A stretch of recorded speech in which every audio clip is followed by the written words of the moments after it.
이제 창세기를 본문으로 하는 설교가 이제 막바지에 다다랐습니다. 아마 다음번 이제 요셉과 형제들이 화해하는 장면을 다루면 제가 처음에 의도했던 것이 다 끝나지 않을까 싶습니다.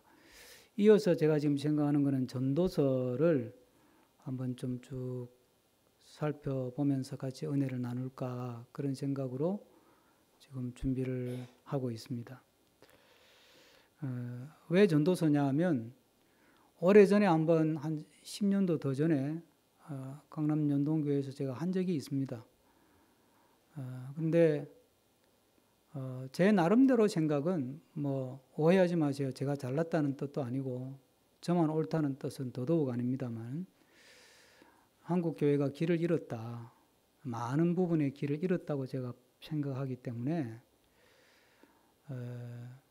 다시 전도서를 통해서 신구약을 아울러서 성경이 우리에게 원하는 믿음이라는 것이 뭐냐 그런 것에 대해서 다시 한번 확인해 볼 필요가 있겠다. 그래서 지난번에는 구약에 있는 전도서에 충실하게 했다면 이번에는 전도서를 기반으로 해서 그것이 신약의 은혜의 복음과 전도서는 상당히 그 생활적이고 윤리적인 게 중심인데 그것이 어떻게 매칭이 되느냐 그렇게 한번 좀 풀어가 보려고 생각하고 있습니다. 여러분들께서 기도해 주시고 전도서를 한번 기회가 되시면 여러분 한번 읽어보시면 참 도움이 되겠다 생각합니다. 야곱이 죽으면서 이제 형제들 12 아들들에 대한 축복 또는 뭐 책망 경고 이런 내용으로 쭉 12 아들에게 각각의 이제 말씀을 주잖아요. 축복도 하고 기도의 내용을 주는데 그 중에 요셉에 대한 것만 따로 해서 한번 소개하는 것은 제가 처음에 의도했던 그 사건 중심으로 가는 것하고는 조금 비껴나가 있는데 이 요셉에 대한 축복, 야곱의 축복이라는 이름으로 뭐 찬양도 워낙 유명하고 그리고 이 내용이 정확하게 전달이 안 된 것 같아요. 그래서 요건 한번 짚고 넘어가야 되겠다. 그러면 이게 전도서하고 자연스럽게 또 연결이 되기도 좋다 싶어서 제가 지난 시간에 요셉을 향한 축복 기도 부분을 한번 좀 살펴보겠다 그렇게 말씀을 드렸습니다.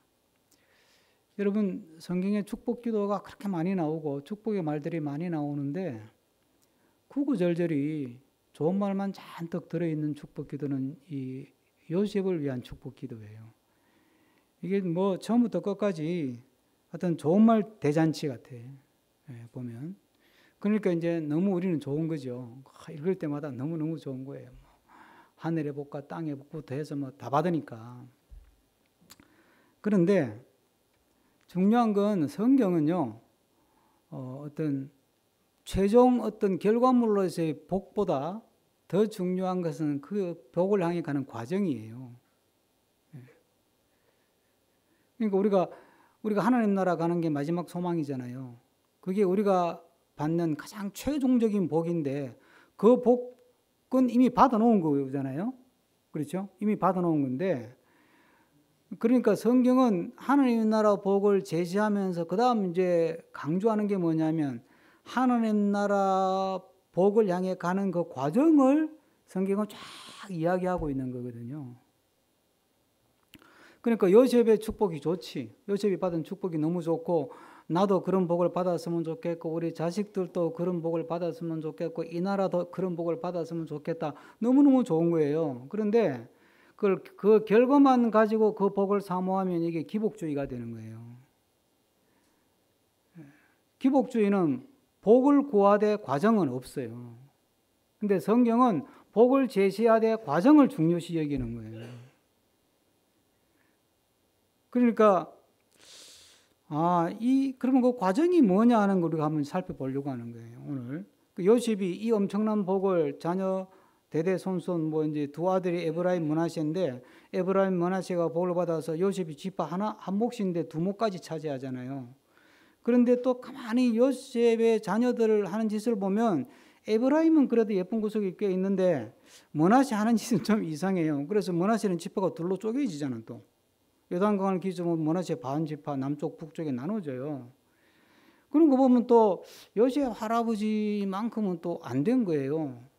그러니까 우리가 단순하게 요셉이 복 받았다, 나도 복 받으면 좋겠다, 그 소망 자체는 좋은 것이지만 그 과정을 이렇게 무시하거나 간과해버리면 헛발질을 하는 거예요. 헛발질을.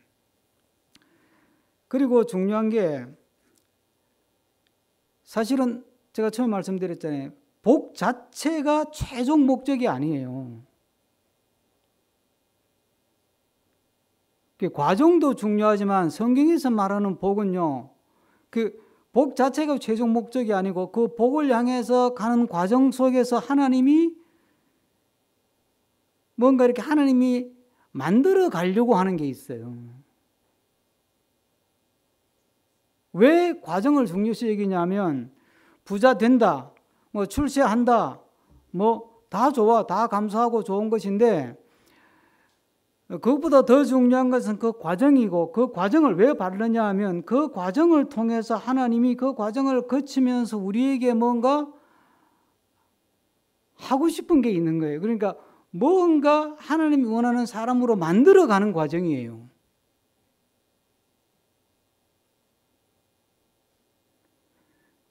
그러니까 우리 아이들이 공부 잘해가지고 좋은 대학 붙고 직장 좋은 데 취직하고 막 잘 살고 막 그 좋지, 좋은데 인간이 안 되면, 예? 인간이 안 되면 그 지잘난 줄 알고 부모 내팽개 쳐버리고 부모가 해준 게 뭐였어요? 내가 노력해서 됐지. 그리고 지가 출세했다고 부모를 아주 그냥 이것도 몰라요 그러고 부모 무시하고 그래 버리면 어떻게 돼요? 그러면 엄마는 아빠는 애 출세시켜놓고 피눈물 흘릴 거 아니에요. 하나님은 그거를 못 본다는 거예요. 복 주는데 그 과정이 중요해. 그리고 그 과정을 통해서 내가 너를 내 사람으로 만들겠다, 하나님의 사람으로 만들겠다고 하는 하나님의 의도가 있는 거예요. 그래서 그 복이 실현됐을 때 하나님이 꿈꾸는 멋진 인생이 만들어지는 거거든요. 요셉이 그런 과정을 궤적을 쫙 가는 거예요. 요셉을 향한 축복 기도 속에 그게 나오는 거예요. 그래서 마지막에 뭐예요? 그 요셉이 받은 축복의 가지가 담을 넘어가는, 이제 설명하겠지만은 그 가지가 담을 넘었다라고 하는 뜻이 뭐냐는 거지. 그게 최종적인 완성인데, 그러니까 하나님께서 우리에게 복을 주시고 또 미래에 대한 약속을 주시고 또는 그 구속사적으로 보면 하나님 나라 영생에 대한 약속을 주시는데 약속을 준 거니까 그건 이미 받은 거예요. 받아놓은 거예요. 실현이 되지 않았을 뿐이지. 그러니까 우리는 이미 하나님 나라 백성이고 영생의 사람들이야. 그런데 거기까지 가는 과정을 하나님이 지켜보고 있고 그 과정을 통해서 하나님이 나를 하나님이 의도하고 꿈꾸고 계획하는 사람으로 만들어 가려고 하는 거예요. 우리는 됐고 하나님 복만 주세요 그러잖아요. 하나님은 그렇게는 못하겠다는 거예요. 그게 요셉의 삶이고 요셉을 향한 축복의 내용이에요. 제가 요셉 이야기를 처음 할 때 말씀드린 거 기억하시는 분이 있을지 모르겠는데 요셉 본문이 되게 길잖아요. 긴데 요셉이 기도했다는 기록이 있어요, 없어요? 한 번도 없어요. 그러면 요셉이 하나님께 제사 지냈다, 예배했다는 기록은 있어요? 그것도 없어요. 그러면 하나님이 요셉에게 이르시되 찾아왔다는 기록이 있어요? 없어요. 하나님하고 요셉이 직접 대면했다는 그런 기록이 있어요? 없어요. 희한하죠?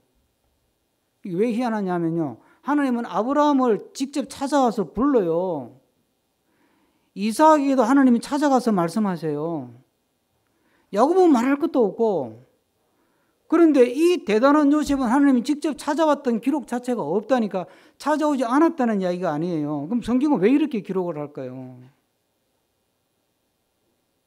기도했다는 말도 없고 예배했다는 말도 없고 하나님이 찾아왔다는 말도 없고 하나님이 음성을 돌려줬다는 말도 없고. 그런데 요셉은 또 삶의 그 과정마다 적극적으로 자기의 믿음을 표현을 해요. 그것도 놀라울 정도로 표현을 해요. 우리로 치면 받은 은혜는 없는데 믿음대로는 사는 거야. 뭐 기도한 것도 없고 성경 공부한 것도 없고 예배 드린 것도 없고 하나님이 응답을 한 것도 없는데 그 삶을 보면 적극적으로 하나님을 믿는 사람으로서 자기 믿음을 표현하고 하나님을 드러내요. 대표적인 게 뭐예요? 보디발 집에서 살 때 보디발 부인이 꼬실 때 내가 하나님 앞에서 내가 죄를 짓고 살 수는 없다. 내가 한순간 죄를 질 수 있고 한몫 잡을 수는 있겠지만 내가 그게 하나님 앞에서 죄라 그러면 나는 성공을 포기한다. 내 기쁨도 쾌락도 포기한다. 적극적으로 하나님을 드러내요. 그 다음에 보세요. 바로가 이제 불러서 갔잖아요. 그 안방에 있다가 갔어. 그 이제 바로가 뭐 꿍꿍거 이야기하니까 바로 앞에서 뭐라 그래요? 하나님이 그러니까 이제 막 신하들이 막 칭찬해 가지고 바로가 요셉 보고 야 누가 꿈 해명 잘한다며 그랬더니 아니요. 하나님이 바로에게 편안한 대답을 하시리이다. 이렇게 이야기를 해요. 나는 못해요. 그런데 하나님이 좋은 답을 주실 거예요. 또 거기서 하나님을 적극적으로 표현하잖아요.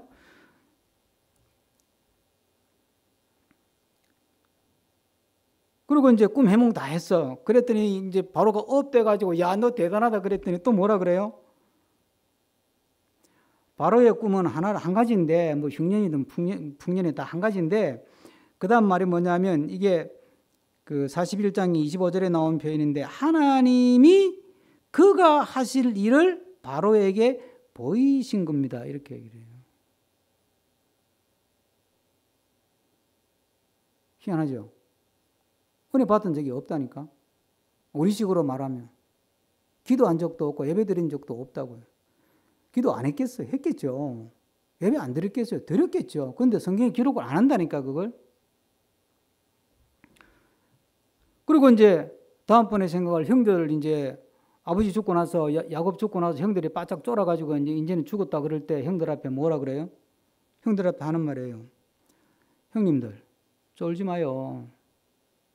내가 하나님을 대신하겠습니까? 형들이 나한테 한 짓 생각하면 나는 열받지. 내가 왜 형들을 돌봐? 죽이지. 그런데 형들 겁먹지 마요. 내가 하나님 대신할 수는 없잖아. 얼마나 믿음이 좋아. 네? 마지막에는 이제 50장에 25절에서 죽으면서 그래요. 하나님이 너희들을 가나안 땅으로 약속의 땅으로 반드시 보낼 거다. 24절에. 그리고 25절에 뭐라 그러냐면 너희들이 약속의 땅으로 올라갈 때 반드시 내 해골을 메고 올라가라. 언제일지는 모르니까 자기가 이제 해골만 남았다고 생각하는 거지. 반드시 애굽에서 가나안 땅으로 하나님은 가게 하실 텐데 그때 내 해골 메고 가라. 그래서 출애굽기에 보면 출애굽하면서 모세가 요셉의 해골을 메고 갑니다. 이 말은 무슨 말이에요? 이거는 요셉은 뼛속까지 하나님이야. 막 죽으면서도 하나님 찾아요. 그 하나님의 약속 안에 들어가고 싶어하고. 그런데 왜 성경에는 요셉이 기도했다, 예배했다, 하나님이 찾아와서 말씀하셨다, 뭐 하나님 이르시되 그런 구절 한 구절도 없냐고 이 긴 내용을 다루면서 이걸 어떻게 해석해야 되나 제가 생각하면서 딱 떠올랐던 게 그렇다. 아브라함은 아브라함의 역할이 있고 이삭은 이삭의 역할이 있잖아요. 야곱은 야곱의 역할이 있고 요셉은 요셉의 역할이 있어요. 아브라함은 믿음의 조상의 역할이고 이삭은 있으나 마나한 역할이에요. 이게 사실 제가 최근에 이제 공부하면서 저도 이게 배운 건데 어떤 성서학자가 풀어놨는데 그게 제대로 풀었더라고. 이삭은 태어날 수 없는 애가 태어났잖아요. 없어도 되는 애가 태어난 거야. 그 다음에 하나님이 모래산에서 바치라 그랬잖아요. 그 아브라함이 칼을 빼서 찔렀잖아요. 그렇죠? 그러니까 이미 야곱은 죽은 거예요, 살은 거예요? 사실은 죽은 거예요. 이삭이. 사실은 죽은 거라니까. 근데 하나님이 살려놓은 거지. 그만 그래가지고. 그러고 나서 이삭의 행적은 없어. 그 다음에 이삭의 행적은 뭐냐? 맨날 당하고 사는 거야. 우물 파놓으면 뺏기고, 우물 파놓으면 뺏기고, 우물 파놓으면 뺏기고. 이사람만하다니까. 이상 너가 없어도 난 내 할 일 할 수 있어. 그러나 내가 너를 통해서 내가 너하고 같이 내 구속의 역사를 만들어 가고 싶어. 이게 이삭의 역할이에요. 야곱은 우리가 잘 아는 대로 하여튼 온갖 인간의 고물수수를 다 써가지고 어쨌든지 출세하고 성공하고 한몫 잡아야 되겠다는 게 야곱이고, 그러다가 왕창 깨져가지고 하나님 앞에 팍 엎드리고, 그게 이제 야곱의 역할이에요. 그래도 하나님이 받아준다 그 말 아니에요. 너 사는 것은 개차반이지만 그래도 내가 너한테 져준다. 오늘 찬양 가사잖아. 오늘 찬양 가사 내가 밑줄 쳤어. 찬양하다가 나의 하나님 1절 보면 두 번째 줄 끝에 너가 사랑스럽지 않을 때 뭐죠? 네, 않을 때 너를 온전히 사랑하고 또 뭐예요? 너와 함께 하리라. 하려고 내가 왔다는 거 아니에요. 예수님이. 내가 사랑스럽지 않을 때 내가 온전히 너를 사랑하고 너와 함께 하려고 왔대. 사랑스럽지 않을 때 야곱처럼 하여튼 곤모 술술 오만 수단을 다 써가지고 오직 성공, 부호 그게 그냥 막 필이 꽂혀가지고 뭐 부모도 없고 형제도 없고 뭐 다 없고 막 삼촌도 없고 자기 성공만. 예? 그런데도 하나님이 야곱한테 져주잖아. 야곱 박강에서 네가 이겼다. 내가 져줄게. 예? 그래. 내가 너도 함께한다. 그게 야곱의 역할이거든요. 그럼 요셉은 무슨 역할일까요? 아브라함, 이삭, 야곱을 거치면서 이제는 요셉은 믿음의 어느 완성 단계에 들어간 모습을 저는 보여준다고 봐요. 그래서 요셉은 아까 제가 쭉 소개해드렸어요. 예? 보디발 부인 앞에서, 바로왕 앞에서 2번, 형제들 앞에서 또 죽으면서, 이게 전부 다 뭐예요? 예를 들기, 이해하기 쉽게 예를 들면 종교적인 행위예요? 아니면 일상생활 속에서 일어나는 일이에요? 전부 다 일상생활하고 관계된 거예요. 요셉은 종교적인 행위로서 믿음을 완성시킨 게 아니고 그 종교적인 행위 끝났고 이미 그거는 다 감추어져 있는 거고 기도하고 제사 지내고 또 하나님께 헌금도 하고 했겠지. 그러나 그거는 이제는 막 더 이상 논할 가치가 없고 요셉은 그 과정을 통해서 그의 일상생활 속에 믿음이 완전히 꽃피워졌다. 죽을 때까지도 그냥 하나님 찾고 뼛속까지 하나님이에요. 모든 일마다 하나님. 제가 좀 압축적으로 이름을 붙여본다면 이 요셉의 믿음은 일상화된 믿음이다. 믿음의 일상성, 일상화를 극명하게 보여주는 게 요셉의 믿음이라는 거예요. 제가 이 부분을 묵상하면서 이렇게 생각해 봤습니다. 하나님의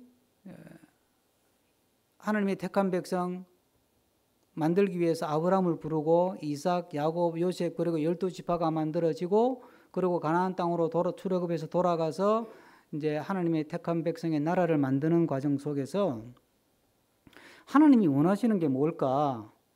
야, 바알도 있고 아스다도 있고 아세라도 있고 뭐 다곤도 있고 뻑적지근한 신들 많은데 그 신들과 비교할 수 없는 엄청나게 화려하고 웅장한 신상을 하나 만들고 그 신상을 모시기 위해서 웅대한 신전을 하나 짓고 그리고 제사장들도 똑똑한 거 잘생긴 사자 보이스 같이 늘씬한 애들 하여튼 잘생긴 사람 인물도 뻑적지근하고 막 그런 사람들만 전부 다 제사장으로 모아가지고 제사장 옷도 그냥 화려하게 쫙 치장해서 제사 한번 지내면 막 다른 바알, 아스다롯, 다곤 이런 신을 섬기던 사람들이 와서 쳐다보면 와, 이 신이 대단하네. 우리 제사는 여기 되면 완전히 잔챙이네. 이런 느낌을 갖도록 우리에게 요구하실까요? 하나님은 그걸 하지 말라는 거예요. 그래서 주신 게 뭐예요? 십계명이야. 신상 만들지 마라. 신전 짓지 말라는 뜻이에요, 그게. 예? 제사장 동원해가지고 뻑적지근하게 막 제사 막 연기 피우고 막 그런 식으로 나를 섬기려고 하지 마라. 난 그건 싫다. 그리고 그 다음 나온 게 뭐예요? 5계명. 부모 잘 섬겨라. 거짓말 하지 마라. 옆집 사람 물건 탐내지 마라. 무슨 얘기예요? 뭐 신전 만들어 가지고 새로운 종교 뭐 바알 종교보다 훨씬 더 힘이 있고 권력이 있고 돈도 있고 막 재력도 뭐 다 갖추고 있는 그런 새로운 종교를 만들어 가지고 세상을 압도하려고 하지 말고 내가 너희 마음속에 들어갈 테니까. 응? 그러니까 너희 일상 속에서 나를 믿는 사람으로서 그 믿음을 표현하며 살아라. 그래서 준 게 십계명이라니까요. 그 러시아의 대문호인 톨스토이의 대표적인 책 중에 인생 독본이라는 게 있잖아요. 그 인생 독본에 이런 문장이 있습니다. 사람들은 이 톨스토이가 믿음이 좋았어요. 이제 어떤 문화적인 그리스도인의 면모를 갖추고 있긴 하지만 진짜 거듭났냐 그건 좀 논쟁거리가 있어요. 그런 어떤 톨스토이의 어떤 문학이나 이 세계관은 기독교적인 세계관, 이건 뭐 다 우리가 인정하는 거잖아요.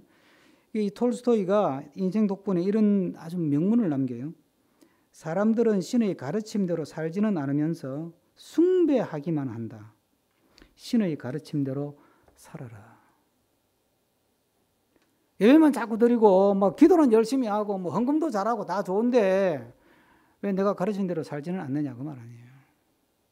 요셉 봐라. 기도했겠지만 내가 기록도 안 했다. 제사를 얼마나 열심히, 예배를 얼마나 열심히 드렸겠냐. 나 그 기록도 안 했다.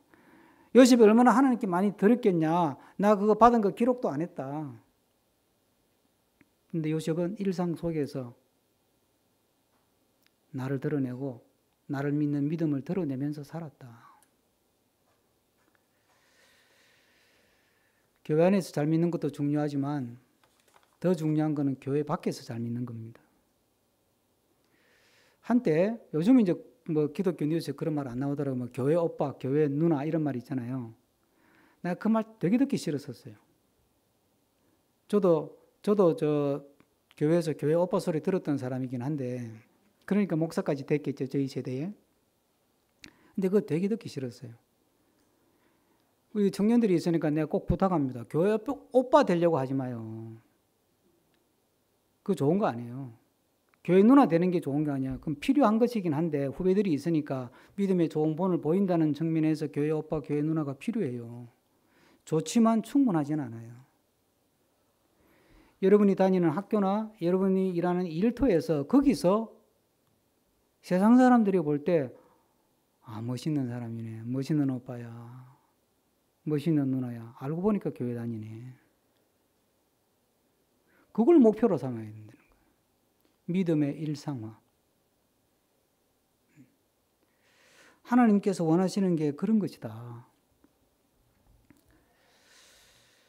한번 질문해 볼게요.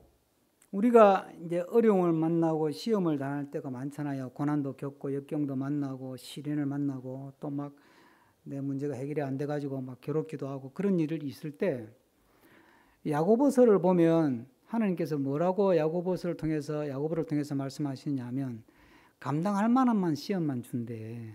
그리고 감당하지 못할 거는 뭐 한다고요? 피할 길을 준대. 그럼 봐요. 자, 내가 막 어려운 일을 겪을 때, 막 힘들어할 때 하나님의 처방은 두 가지야. 피할 길을 줘가 한 방에 기적같이 해결하는 거. 네?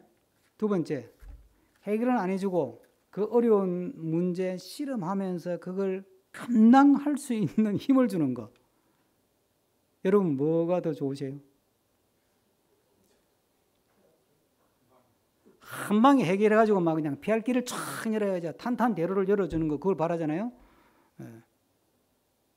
그런데 여러분들 믿어보면서 그동안에 하나님께서 한 방에 피할 길을 주는 경우하고 감당할 힘을 그 어려움을 극복할 힘을 주는 거고 어떤 경우가 더 많아요?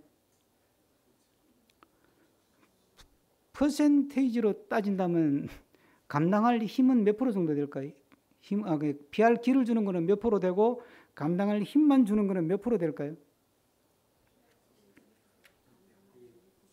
저 같은 경우는 피할 기를 주는 거는 10%가 안 되더라고. 나는 몰라, 내가 기도빨이 약해서 그런지 모르겠는데 감당할 힘을 주던데 피할 기를 주기보다. 그러니까 섭섭하지, 열받지.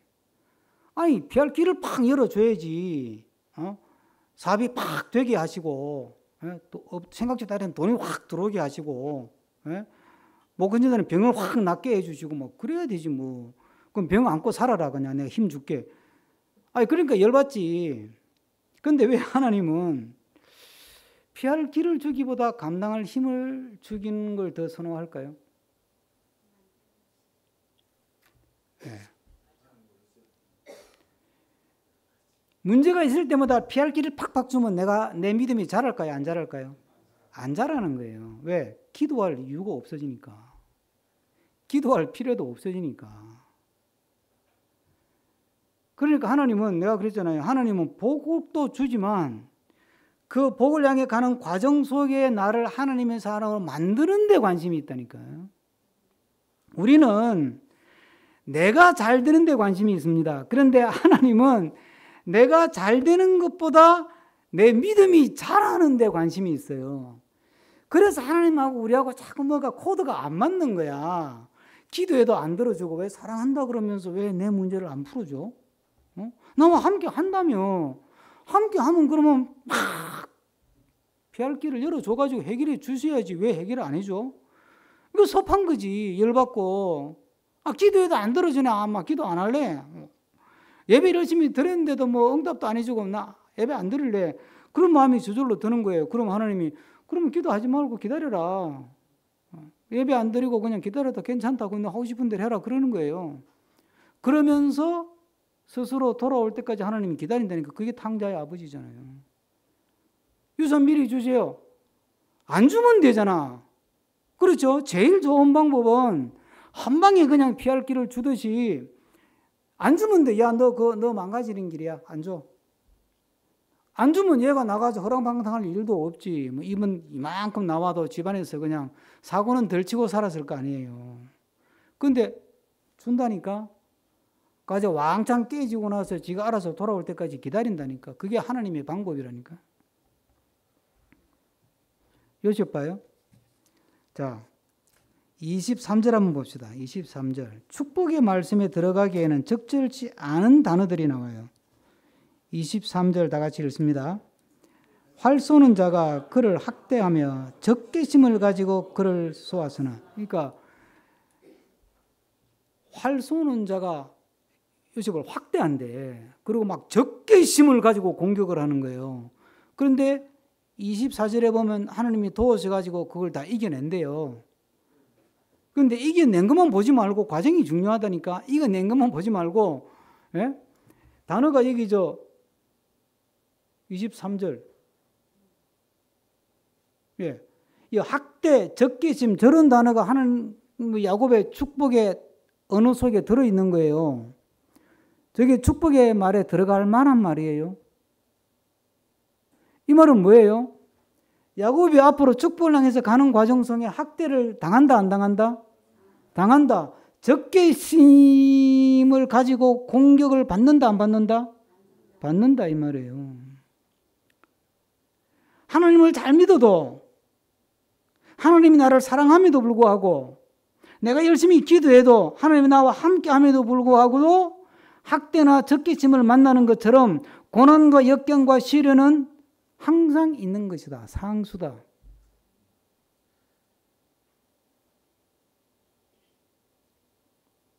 우리는 싫죠. 그런데 하나님은 그걸 통해서 우리를 하나님의 사람으로 믿음이 자라가게 하는데 관심이 있기 때문에 그 부분은 하나님이 타협을 안 하시는 거예요. 우리 입장에서는 반항하고 탕자처럼 뛰어나갔다가 두들겨 맞고 돌아오든지, 예? 아니면 뛰어나갈 용기는 없어가지고 집안에서 구시렁 거리다가 된통 깨지는 뭐 탕자의 형처럼 깨져가지고 정신을 차리든지 아니면 처음부터 알아서 기든지 하여튼 뭐 그건 각자의 기질에 따라서 각자가 취할 길이고 하나님의 관심은 우리를 영광스럽고 존귀하고 복되고 그래서 거룩함을 넘어 선함을 살고 성공을 넘어 영광스러운 삶을 사는 하나님 나라 사람으로 만들어 가는데 하나님은 그냥 필히 거기에 꽂혀 있는 거예요.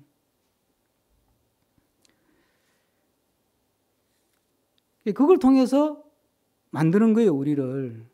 그러니까 지금 내가 겪는 어려움이, 지금 내가 겪는 답답함이, 지금 하나님 앞에서 내가 겪는 원망이나 불평이나 힘드는 것들이 나를 하나님의 사람으로 만들어가는 장치라니까요.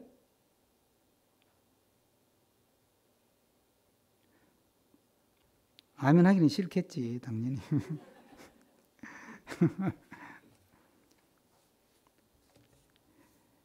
자, 우리가 23절에서 학대, 적개심 그런 단어 봤잖아요. 이 요셉의 생애를 이렇게 보면 좀 의아해요.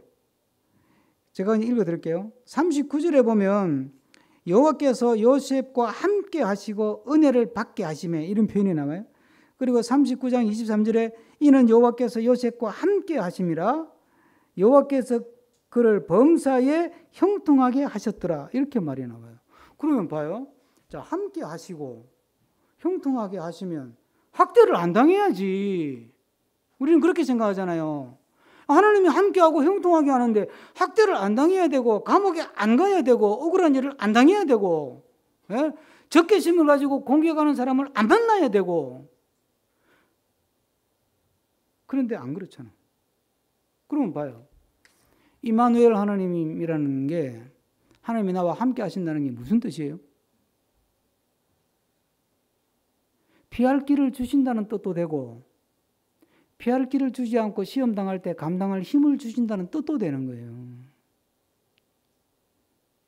그래서 야고보 5장에 하는 말씀이 있습니다. 너희 중에 고난 당하는 자가 있느냐? 그는 뭐 할 것이요?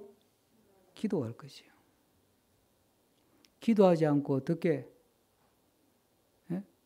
학대당하고 적개심을 가지고 공격해대는 사람들과 살아가면서 어떻게 그걸 극복하고 감당할 수 있겠어요? 그러니 하나님께서 우리에게 기도를 허락하시고 예배하게 하시고 찬양하게 하시고 그걸 통해서 극복해 가면서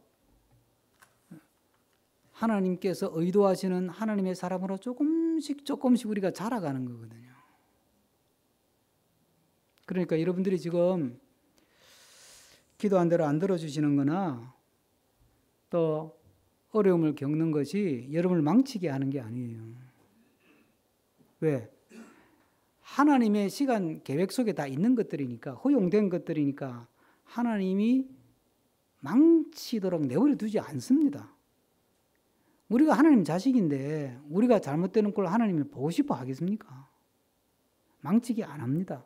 그러니까 힘든 문제 때문에 실험하고 고민하고 거기다가 에너지를 다 쓰고 이렇게 허송세월하고 시간만 다 보내고 나이만 자꾸 들고 해놓은 거는 없고 벌어놓은 것도 없고 그럴 수 있지만 그건 우리 생각이고 하나님은 우리를 결국 그냥 내버려 두지 않습니다. 그 시간이 낭비가 되거나 손해가 되거나 하도록 하지 않습니다. 그게 바울의 고백 아닙니까? 고난이 내게 유익이라고.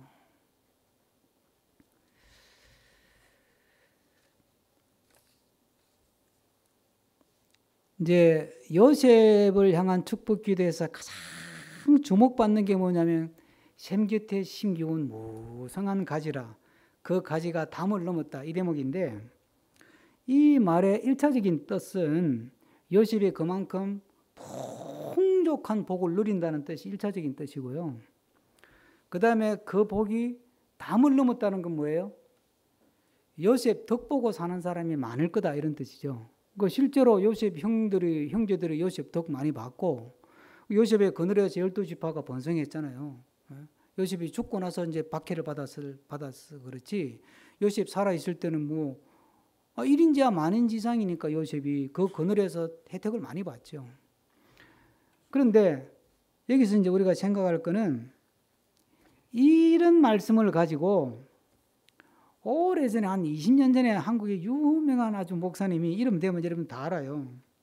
이름을 내가 안 되는 이유는 내가 그분을 디스하고 싶은 마음이 없기 때문에 또 내 신학대학 선배이기도 하고 그분이 책을 하나 내가지고 강조한 게 뭐냐면 고지론, 청부론 이런 이야기를 했어요. 뭐냐 젊은이들이요 출세해라.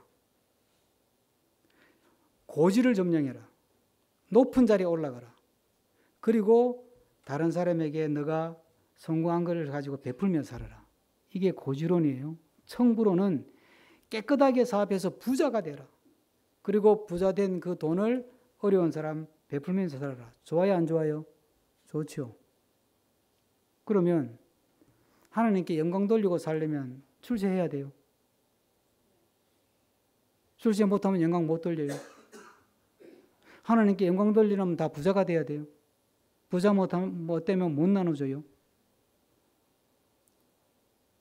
그러니까 이 고지론이나 청부론은 그때 한국 교회 안에서 굉장한 논쟁을 일으켰어요. 이게 정말 성적인 게 맞나 하는 것에 대해서. 듣기는 너무 좋고 논리도 너무 좋고 젊은이들이 열광했죠. 정말 수많은 젊은이들이 열광해가지고 다른 교회 젊은이들이 그 교회로 많이 갔어요. 진짜 그랬어요.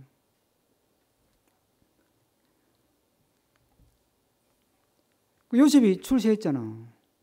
그래가지고 막 그늘을 만들어서 담이 넘어가가지고 막 가지가 많은 사람들이 혜택을 받잖아요. 그러니까 좋지. 늘 얘기하지만 좋은 것이지만 좋다고 옳은 건 아니에요. 반드시. 좋은 게 반드시 옳은 건 아니라고요. 요걸 또 설명하면 시간이 많이 가니까 조금 부드럽게 설명하면 앞에서도 잠깐 나왔는데 좋은 것이 반드시 충분하진 않아요. 교회 오빠, 교회 누나 되는 게 좋은 거지만 그것으로 충분한 건 아니에요. 교회 안에서 교회 오빠, 엄마 되고 끝나버리고 일터에 가가지고 세상 사람들하고 똑같이 세상 사람들보다 더 악하게 살면 그거는 나쁜 거예요.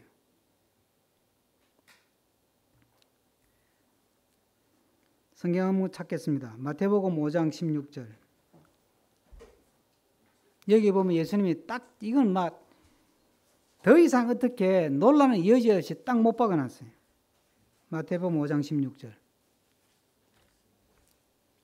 찾으셔서 다 같이 한번 읽겠습니다. 이건 확인해 보셔야 돼요. 찾았습니까? 다 같이 시작.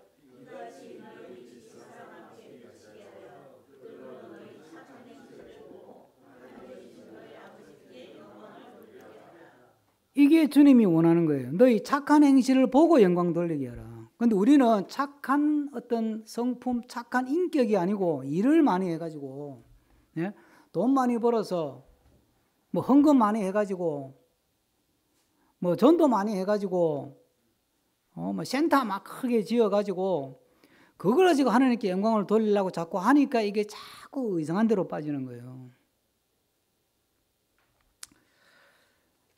초기의 그리스도인들은 굉장히 매력적이었습니다. 이 땅에 교회가 처음 생겼을 때 사도행전에 보면 제가 읽어드릴게요. 사도행전 2장 47절에 하나님을 찬미하며 또 온 백성에게 칭송을 받으니 주께서 구원받는 사람을 날마다 더하게 하시니라. 그러니까 하나님을 잘 섬기고 그리고 온 백성에게 어땠다고요? 칭찬을 들어서 온 백성들이 이야 저분들 참 매력적이고 참 훌륭하다 저분들. 그러니까 하나님이 사람들을 그렇게 많이 보내줘가지고 예루살렘 교회가 커졌다 이 말이에요. 사역리 들고 전도하러 다닌 게 아니고.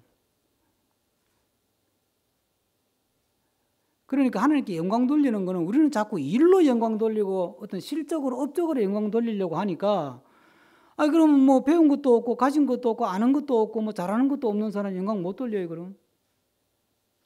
그거하고 아무 관계 없다니까요. 내가 내 삶의 자리에서 믿는 사람으로서 정말 선한 영향력을 드러내고 그리스도의 한계를 드러내면서 살면 되는 거예요. 제가 지금 주문만 해놓고 못 읽은 책이 있는데 책 제목만 소개시켜 드릴게요. 니제이 굽타라는 그 신학자가 쓴 건데 기독교, 로마를 뒤흔든 낯선 종교. 목차를 쫙 보니까 이런 거예요. 저런 사람들이 다 있어?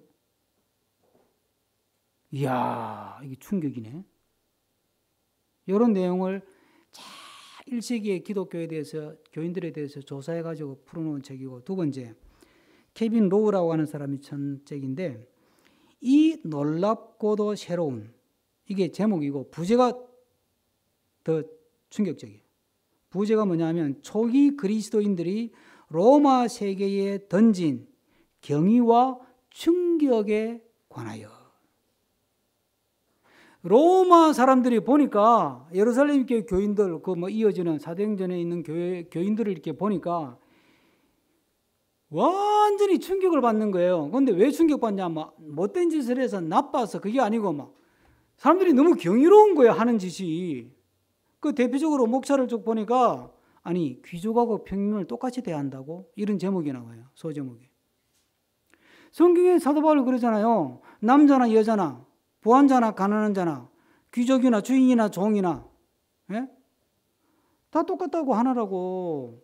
그러니까 로마 사람들이 볼 때는 이건 듣도 보도 못한 이야기예요. 우리는 지금 기독교적인 가치로 형성된 기독교 세계적인 그 서구 문화의 영향으로 남녀 평등 이야기를 지금 하고 살지만 로마 시대는 꿈도 못 꾸는 거 아니에요. 여자는 재산 목록에 있었는데 사람 숫자에 카운트도 안 됐는데 애들까지. 그런데 평등하게 대하라 이러니까 이거 완전히 경이로운 거예요. 이게 무슨 이야기예요? 이 사람들이 많이 모여가지고 예배를 잘 됐대 이게 아니고, 이야, 이 사람들의 삶은 우리에게 정말 신선한 충격이다. 어떻게 저렇게 멋지게 매력적으로 사는 사람이 다 있냐. 그게 초기 교회의 부흥의 핵심적인 요소라는 거예요. 한국 교회가 이런 게 그거죠. 제가 주일학교 다닐 때 청년들까지만 하더라도 동네 어른들이 그랬어요. 애들 말 안 들으면 너 교회 가라. 진짜 그랬어요. 너 교회 가라. 왜? 교회 가면 사람이 되니까. 근데 지금은 교회 가지 마라. 사람 베린다. 이 지경이 되어버린 거 아니에요, 지금.